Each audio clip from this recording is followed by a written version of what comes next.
Hi friends, Sunday evening. இன்றைக்கி Sunday மாதிரியே இல்லை, வீட்டு பக்கத்தில் ட்ரான்ஸ்ஃபார்மரில் ஏதோ ப்ராப்ளம்னு சொல்லிட்டு கரண்ட் கட் பண்ணிட்டாங்களா. காலையிலேருந்து எந்த ஒரு வேலையும் செய்யலை, சமைக்கவும் இல்லை.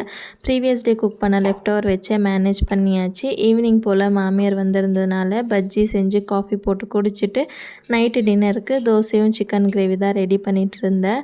ஸோ நான் மட்டும்தான் இப்படி ஃபீல் பண்ணுறேன்னா இல்லை நீங்களும் ஃபீல் பண்ணியிருக்கீங்களான்னு சொல்லுங்கள். இந்த வீக் எனக்கு பர்த்டே வரப்போகுது. ஃபஸ்ட்டெல்லாம் பர்த்டேனாலே 1 மந்த்துக்கு முன்னாடியே ட்ரெஸ் எடுக்கிறது, அதுக்கு மேட்சிங்காக ஜுவல்லரிஸ் எல்லாமே மேட்ச் பண்ணி வைக்கிறது, பர்த்டே அன்றைக்கி என்ன பண்ணணும்னு சொல்லி எல்லாமே ப்ரீ பிளான்டாக பண்ணி வச்சுருப்பேன். இப்போது ஒரு பக்கம் வயசு ஏறிட்டே போகுது அண்ட் ரெஸ்பான்சிபிலிட்டிஸும் இன்க்ரீஸ் ஆகிட்டே போகிறதுனால அந்த பர்த்டேன்ற ஒரு ஹாப்பினஸ்ஸே இல்லாமல் போகுது. இது ஏன்னு எனக்கும் தெரியல.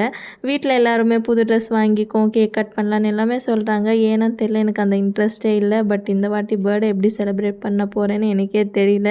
நீங்களும் யாராச்சும் ஃபீல் பண்ணியிருக்கீங்களான்னு கமெண்ட்ஸில் சொல்லுங்கள். பாய்.